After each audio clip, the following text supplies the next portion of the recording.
সুপ্রিয় প্রাথমিক বৃত্তি প্রত্যাশী শিক্ষার্থী এবং পঞ্চম শ্রেণীর শিক্ষার্থীবৃন্দ, আশা করি তোমরা ভালো আছো, তোমরা ভালো থাকবে এবং নিয়মিত লেখাপড়া করছো, সেটা আমাদের কামনা। তো আজকে তোমাদের আমরা যে দ্বিতীয় অধ্যায়টা শেষ করলাম, তো দ্বিতীয় অধ্যায়ের যে ভাগ প্রক্রিয়া আছে সেটা আমরা পুরোপুরিভাবে কথা বললাম, আলোচনা করলাম, দেখালাম। তো এই সম্পর্কে যদি তোমাদের কোনো মন্তব্য থেকে থাকে বা যদি কোথাও বুঝতে সমস্যা হয়ে থাকে, তাহলে অবশ্যই তোমরা কমেন্টসে জানাবে। তো এটার জন্য আমি একটা সলিউশন ভিডিও করে আবার দেব। তো ছোট সোনামণি বলছি, আবার রাগ করবে না, তোমরা আবার মুরব্বিও, তাই না? যে প্রাথমিক বিদ্যালয়ে তোমরা একেবারে শেষ পর্যায়ে, তোমরা মুরব্বি। আচ্ছা, ঠিক আছে, তাহলে মুরব্বিয়ান, এখন আমরা এই যে অধ্যায়টা শেষ করলাম, এখান থেকে আমরা আজকে 2টা সৃজনশীল এবং পরবর্তীতে আরও 2টা সৃজনশীল প্রশ্ন সম্পর্কে নিয়ে কথা বলবো, আলোচনা করব। তো এগুলোই থাকবে। তারপর আমরা এখান থেকে বহু নির্বাচনী প্রশ্ন এবং সংক্ষিপ্ত প্রশ্ন দিয়ে দিব। আর ভিডিওগুলো যদি তোমরা আগের ভিডিওগুলো না দেখে থাকো, তাহলে অবশ্যই এখন এই মুহূর্তে একটা লিঙ্ক আসছে, দেখো, এখানে ক্লিক করলে তোমরা আগের ভিডিওগুলো দেখে নিতে পারবে।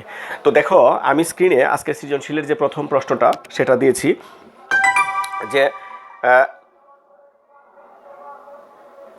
দেখো, কোনো ভাগ অঙ্কে ভাজক হচ্ছে 78 আর ভাগফল হচ্ছে 25। ভাগ অঙ্কে ভাজক হচ্ছে 78 আর ভাগফল হচ্ছে 25 এবং ভাগশেষ ভাজকের 3 গুণ। এখানে কথাগুলো একটু নোট ডাউন করে নিবে, অথবা এখানে একটা ওয়েবসাইটের লিঙ্ক আছে ডেসক্রিপশানে, ওয়েবসাইটের লিঙ্ক থেকে তোমরা এটা ডাউনলোড করে নিতে পারবে। তো দেখো, প্রথম যে প্রশ্নটা আছে, কি আছে এখানে, ভাজ্য নির্ণয়ের সূত্র কোনটি? ক নম্বরে কি আছে এখানে, ভাজ্য নির্ণয়ের সূত্র কোনটি? তো ভাজ্য নির্ণয়ের সূত্র আমরা কি জানি বলো তো? অনেক আগে শিখেছি, চতুর্থ শ্রেণীতে শিখেছি। তারপর আমরা যখন এই চ্যাপ্টারটা করেছি, দ্বিতীয় অধ্যায়টা, তখন পুরো এখানেও আমরা এটার ব্যবহার আমরা দেখেছি। তাহলে ভাজ্য নির্ণয়ের সূত্রটা কি? ভাগফল গুণ ভাজক। এইটা হবে, যদি এইটুকুই হবে, এটা কখন হবে? যদি নিঃশেষিত বিভাজ্য না হয়, মানে নিঃশেষিত বিভাজ্য যদি হয়, তাহলে এইটুকুই পর্যন্ত থাকবে। প্রশ্নে কিন্তু উল্লেখ থাকতে হবে, ঠিক আছে? এখানে যেহেতু উল্লেখ নাই, তাহলে আমি পুরাটাই দিয়ে দিব। তাহলে আমরা কি লিখবো এখানে? তারপর এখানে দিব কি, যোগ ভাগশেষ, যোগ ভাগশেষ। তো এটাই ছিল আমাদের ক নম্বরে, যে ভাজ্য নির্ণয়ের সূত্র হচ্ছে এটা, ঠিক আছে?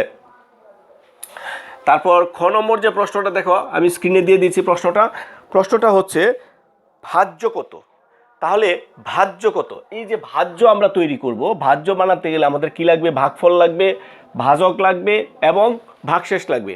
তাহলে দেখো, আমি আবার সেই উদ্দীপকটা দিয়ে দিয়েছি। উদ্দীপকটা কি বলছিল? উদ্দীপকটা বলছিল ভাজক 78। উদ্দীপকটা কি বলছিল? আমরা লিখবো এখানে, হ্যাঁ, এখানে ভাজক কত? ভাজক হচ্ছে 78, ভাজক 78 আর ভাগফল হচ্ছে 25। ভাগফল হচ্ছে 25। আর কি বলছে এখানে? ভাগশেষ ভাজকের 3 ভাগের 1 ভাগ। ভাগশেষ দেখো, ভাগশেষ কি বলছে দেখো, ভাজকের 3 ভাগের 1 ভাগ। এই যে ভাজক, একটু বিষয়টা দেখো, ভাজক এর, হ্যাঁ, ভাজক এর 3 ভাগের 1 ভাগ। এই জায়গাটা একটু বোঝার চেষ্টা করো। ভাগশেষ মানে কি? ভাজক এর 3 ভাগের 1 ভাগ। তাহলে ভাজক কত আছে দেখো তো, ভাজক কত আছে? 78। তাহলে এর 3 ভাগের 1 ভাগ। এখন এই আমরা 3 ভাগের 1 ভাগ কী করতে, এটাকে 3 দ্বারা ভাগ করতে হবে। তো 78কে যদি আমি 3 দ্বারা ভাগ করি, 3 দুগুণে 6, 2 আর কত থাকছে এখানে? 1, তাই না? 1 আর হচ্ছে 8, 3 6 18। তাহলে কত হচ্ছে এখানে? 26। এখন দেখো, আমরা এই যে ভাজক পেয়েছি, ভাগফল পেয়েছি, ভাগশেষ পেয়েছি, তার মানে আমাকে বের করতে হবে কি? ভাজ্য। তো ভাজ্যটা যদি আমরা বের করি, তাহলে আমরা কি লিখবো? জানা আছে। আমরা কোনো কিছু সূত্র লেখার আগে কি লিখবো? জানা আছে। জানা আছে কি? ভাজ্য সমান ভাজক গুণ,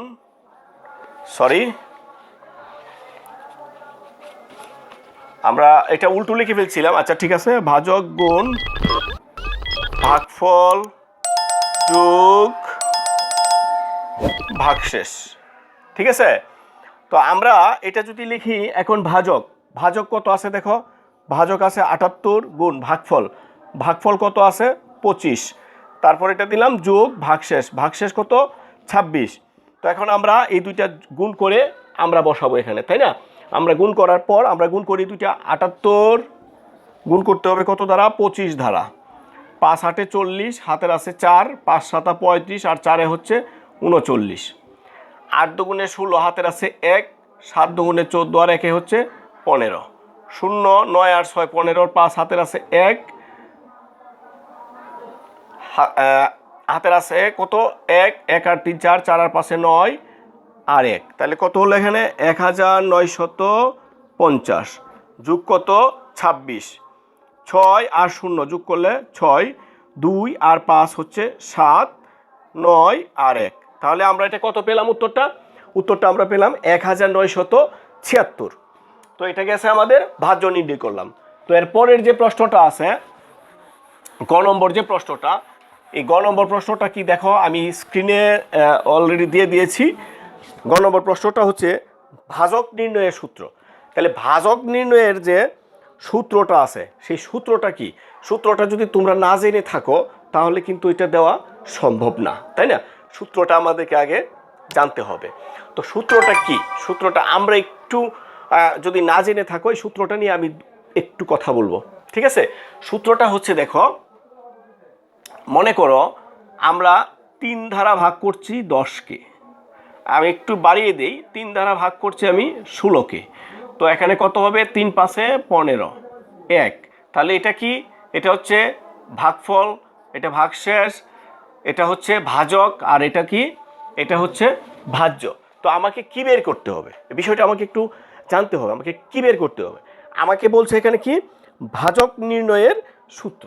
আচ্ছা, এই ভাজকটা আমি 3, এই 3টা আমি কিভাবে পাবো, আমরা একটু দেখি কিভাবে পাবো। আমরা প্রথমে যদি এটা থেকে এটা বিয়োগ করি, তারপর এটা দিয়ে ভাগ করি, তাহলে পাবো না? দেখো তো, এটাকে এটা থেকে বিয়োগ করি, তাহলে 16 বিয়োগ হচ্ছে 1, তাহলে কত হবে এটা 15, তাই না? এটা কত হবে 15, 15টাকে যখন আমরা 5 দিয়ে ভাগ করব তখন কত হবে 3, তাহলে আমরা এই গ নম্বরে আমরা কি লিখব, ভাজক, ভাজক সমান কি করতেছি আমরা, এই যে ভাজ্য বিয়োগ ভাগশেষ, ভাজ্য বিয়োগ ভাগশেষ, তারপর আমি কি করছি, ভাগ করছি কোনটা দ্বারা, ভাগফল, ভাগ করছি কোনটা দ্বারা, ভাগফল। এটাই হচ্ছে আমাদের ভাজক নির্ণয়ের সূত্র। খুবই সহজ একটি এবং সিম্পল একটি কি ছিল, আমাদের ওই একটা সৃজনশীল প্রশ্ন ছিল। তো পরে আমরা আজকের 2 নম্বর যে প্রশ্নটা সেটা দেখো, আমি স্ক্রিনে দিয়ে দিয়েছি। এখানে বলছে যে 2টি চেয়ার ও 2টি টেবিলের দাম একত্রে 5700 টাকা, 2টি চেয়ার ও 2টি টেবিল একত্রে দাম হচ্ছে 5700 টাকা, একটি চেয়ারের দাম হচ্ছে 750 টাকা, একটি চেয়ারের দাম হচ্ছে 750 টাকা। তাহলে ক নম্বর প্রশ্নটা কি আছে দেখো, ক নম্বর প্রশ্নটা আছে নিঃশেষে বিভাজ্য নয়, নিঃশেষে বিভাজ্য নয়, এক্ষেত্রে ভাজ্য সমান কত হবে, নিঃশেষে বিভাজ্য নয় এক্ষেত্রে ভাজ্য সমান কত হবে। তাহলে দেখো আমরা কিন্তু ইতিমধ্যে পেয়েছি যে ভাজ্য, এটা যদি নিঃশেষে বিভাজ্য হয় তাহলে আমরা কি করব, এখানে ভাজক গুণ ভাগশেষ, এটা যদি নিঃশেষে বিভাজ্য হয় তখন কিন্তু এটা, আর যদি নিঃশেষে বিভাজ্য না হয় তখন আমাকে এখানে ভাজক গুণ, এটা হবে ভাগফল, হ্যাঁ, ভাজক গুণ ভাগফল। এটা কখন হবে, যখন হবে নিঃশেষে বিভাজ্য, তখন কিন্তু এটা হবে ভাজক গুণ ভাগফল। আর যদি নিঃশেষে বিভাজ্য না হয় তখন ভাগশেষ থাকবে, এটা আমরা এখানে যোগ করে দেব, ঠিক আছে? এটা বলছে প্রশ্ন ছিল কি এরকম, তাই না? আচ্ছা, তো খ নম্বর প্রশ্নটা কি দেখো, খ নম্বর প্রশ্ন হচ্ছে ভাগশেষ কিসের সমান বা বড় হতে পারে না। তাহলে ভাগশেষ কিসের সমান বড় হতে পারে না, আমরা একটা উদাহরণের মাধ্যমে দেখি। আমরা 3 দ্বারা যদি আমরা 4কে ভাগ করি, তাহলে দেখো 3 একে 3 1, তার মানে ভাগশেষ কোনটা? এটা কি এটা থেকে কখনো বড় হতে পারে? এটা থেকে বড় হতে পারে না, তবে এটা থেকে হতে পারে। যেমন দেখো আমরা 3 দ্বারা যদি আমরা 17কে ভাগ করি তাহলে কি হয় দেখো, 3 দ্বারা 17 করে আমরা 7কে ভাগ করি, 5কে করি আমরা, তাহলে দেখো 3 একে 3 2, দেখো 2 কিন্তু এটার চেয়ে বড় হয়ে গেছে, কিন্তু এটার চেয়ে কি বড় হতে পারবে? এটার চেয়ে বড় হতে পারবো না, কারণ এটার চেয়ে বড় হলে আবার চলে যাবে। তাইলে আমরা কি বুঝতে পারলাম যে ভাগশেষ কখনো ভাজকের বড় হতে পারবে না। তাহলে আমরা এই খ নম্বরের উত্তরটা লিখব কি, যে ভাগশেষ কখনো ভাজকের চেয়ে বড় হতে পারবে না। ঠিক আছে, বড় হতে পারবে না। ক্লিয়ার জিনিসটা? আচ্ছা, তো এরপরের যে প্রশ্নটা এটা পুরোপুরি উদ্দীপকের মধ্যেই থাকবে। কি বলছে এখানে দেখো, যে একটি টেবিলের দাম কত? একটি টেবিলের দাম কত? প্রশ্নটা উদ্দীপকটা আমি আবার রিপিট করছি, দেখো সামনে আসছে। উদ্দীপকটা ছিল এরকম, 2টি চেয়ার আর 2টি টেবিলের একসাথে মূল্য হচ্ছে 5,700 টাকা। এর মধ্যে একটি চেয়ারের দাম হচ্ছে 750 টাকা। তাহলে মোট চেয়ার কয়টা আছে আমরা একটু দেখি।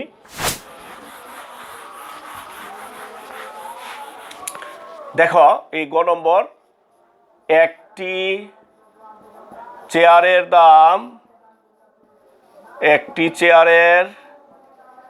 দাম কত টাকা? 750 টাকা। সুতরাং কয়টি চেয়ারের কথা বলা হয়েছে? 2টি চেয়ারের দাম, অবশ্যই বেশি হবে, তাই না? গুণ 2, এত টাকা। এখন যদি আমি যোগ করি, গুণ করি, 2 এ 0 0, 5 দুগুণে 10 এ 0 হাতের আছে 1, 7 দুগুণে 14 আর 1 এ 15। তাহলে কত আসলো এখানে? 1,500 টাকা, তাই না? 1,500 টাকা। এখন আমাদের এখানে কি ছিল, যে কি ছিল প্রশ্নটার মধ্যে? 2টি চেয়ার ও 2টি টেবিলের দাম। 2টি টেবিলের দাম একত্রে কত আসছিল? 5,700 টাকা। 5,700 টাকা। তো এই 5,700 টাকা, এখন এখানে কি বের করছি আমরা? 2টি চেয়ারের দাম। তাহলে চেয়ারের নিচে আমরা লিখব 2টি চেয়ারের দাম কত টাকা? 1,500 টাকা। এখন আমরা কি করব? এটা বিয়োগ করব। বিয়োগ করে 2টা চেয়ার থেকে 2টা চেয়ার চলে যাবে, থাকবে কি? 2টি টেবিল। তাহলে 2টি টেবিলের দাম, এখন দেখো বিয়োগ করলে এটা 7 থেকে 5 চলে গেলে 2, আর এখান থেকে চলে গেলে 4, এত টাকা। তাহলে এটা কি গেল? কয়টি টেবিলের দাম? 2টি টেবিলের দাম। আমার প্রয়োজন কি? একটি টেবিলের দাম। তাহলে একটি টেবিলের দাম এখানে কত আছে?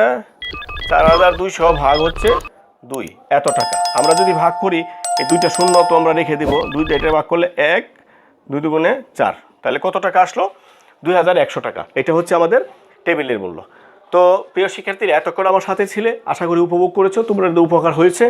আর এগুলা কিন্তু তোমরা ওয়েবসাইট থেকে ডাউনলোড করে নিবে, ঠিক আছে? নিয়ে প্র্যাকটিস করবে। আমি আরও 2-1টা বাড়িয়ে দিয়ে দেবো এখানে। তো তোমরা সেই পর্যন্ত ভালো থাকবে। ধন্যবাদ সবাইকে।